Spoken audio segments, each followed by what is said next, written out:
Most exciting destination in all of northern Wisconsin. LCO Casino Lodge and Convention Center, Hayward. LCO.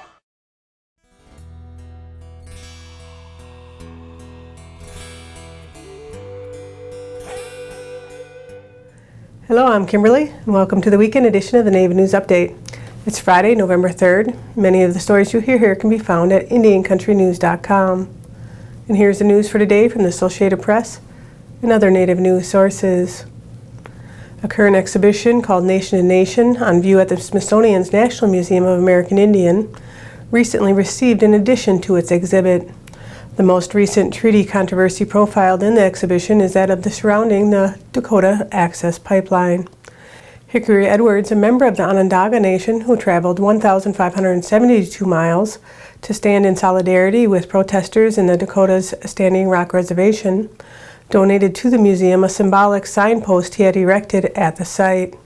Covered in dozens of handmade pointer arrows bearing the names of participants' homes and the distances they covered to the protest camps, the signpost illustrates well the breadth of support, both national and international, for the Sioux Nation. A tour company that specializes in Native American culture and history has officially opened its doors in Phoenix, Arizona.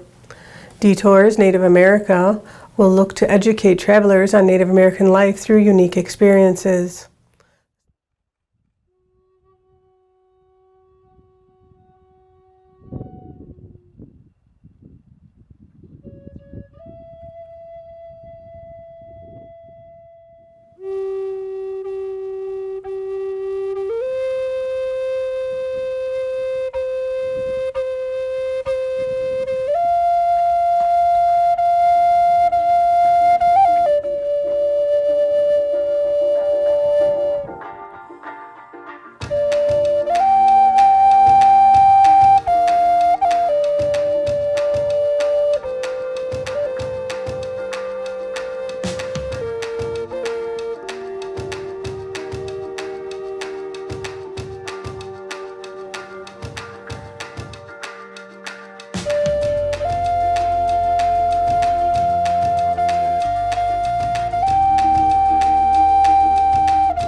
Small group trips scheduled to begin next year will offer people exclusive access to dozens of tribes.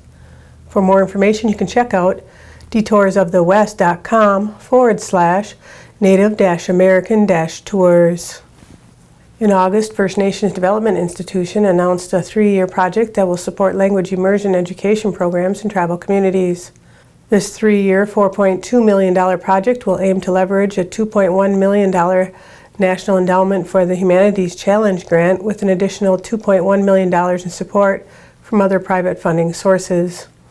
First Nations is excited to have received a total of $700,000 in matching funds for year 1 of this project from the following funding partners: Calliope Foundation, Lannan Foundation, and Novo Foundation. With these funding partners matching contributions, First Nations will kick off year 1 of the project in 2018, offering nearly $1 million in direct grants to Native communities actively engaged in language immersion efforts. Under the project, First Nations will provide grant support for curriculum development, technology access, and recruitment and training of teachers for 12 Native language immersion programs a year during the 3-year project period. The Native American Music Association has announced a co-branding effort with Spotify.com for a series of playlists on Native American music during November in recognition of National Native American Heritage Month. Highlights include Native American Music Award winners from past and present. Winona LaDuke has begun a Kickstarter campaign to raise capital for Winona's Hemp and Heritage Farm. With less than 20 days left in the campaign, Winona is over halfway to her goal and continues to push for donations.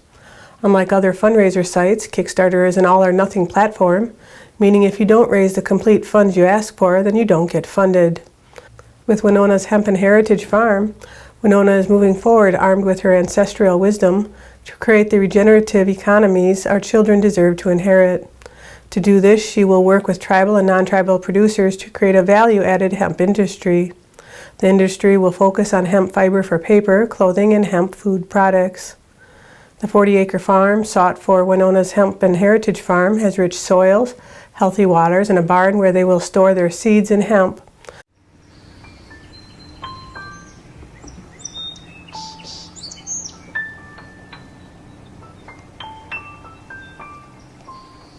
My name is Winona LaDuke, and I really want to farm. I've spent most of my life farming on other people's land. I grow really, really cool squash. I grow great corn varieties. I grow really cool beans. They're called spotted horse beans. And I also grow hemp. I don't grow any of it on my own land. I grow it on other people's land, and some of it's tribal land, and I don't know what's going on next door. And so I really want a chance to do this all full. And this is my chance. I really need help to buy a farm. And I need a farm that I can put all of my hemp on.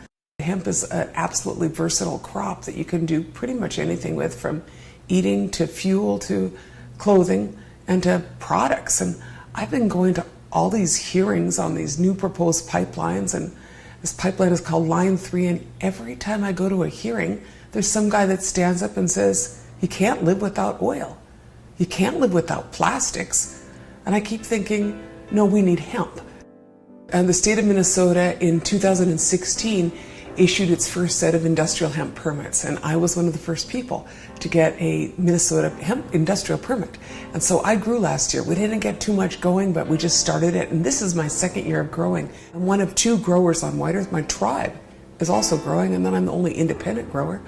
I think that we should develop our own hemp varieties, and those would be good for our region. And you know, some of them would be for fiber. I'm interested mostly in fiber for clothing. I'm interested in paper. I'm interested in it for parts of insulation and for housing, because we need all of that for our people. With your help, we're going to create a set of horse-based and renewable agriculture and enterprises in our territory focused on native heritage foods and hemp. This farm will be an anchor for the restoration of traditional varieties, hemp test plots, and a training place for horse-powered agriculture. For more information, you can check out winonashemp.com. And that's another roundup of news from Indian Country on this edition of the Native News Update. I'd like to thank you for joining me, and have a grand day.